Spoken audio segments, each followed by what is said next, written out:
సీతారామ ప్రాజెక్టులో మరో కీలక పరిణామం. 2 పంప్ హౌస్ల ట్రయల్ రన్ సక్సెస్ఫుల్ అయింది. సాగర్ ఎడమ కాలువ ద్వారా ఖమ్మం జిల్లాలో సాగుతున్న కృష్ణా డెల్టాకు గోదావరి నీళ్లు ఇవ్వటమే లక్ష్యం. సీతారామ ప్రాజెక్టు నిర్మిస్తున్నారు. అన్ని అనుకూలిస్తే ఈ నెలలోనే కృష్ణా ఆయకట్టుకు గోదావరి జలాలు అందబోతున్నాయి.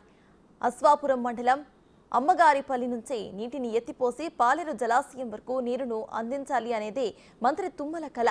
గతంలో పనులు నత్తనడకన సాగాయి. అయితే కాంగ్రెస్ ప్రభుత్వం వచ్చిన తర్వాత సీతారామ ప్రాజెక్టు పనులు చురుగ్గా సాగుతున్నాయి.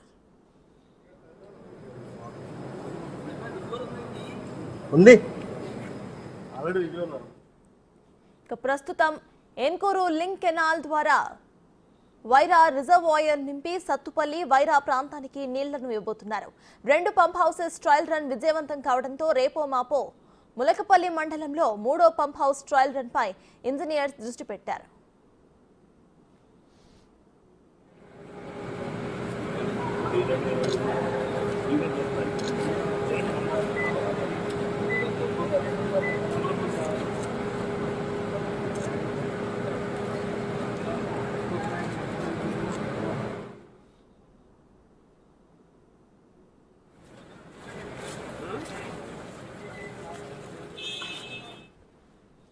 సీతారామ ప్రాజెక్టులో మరో కీలక పరిణామం చోటు చేసుకుంది. 2 పంప్ హౌస్ల ట్రయల్ రన్ ఇప్పుడు సక్సెస్ అయింది.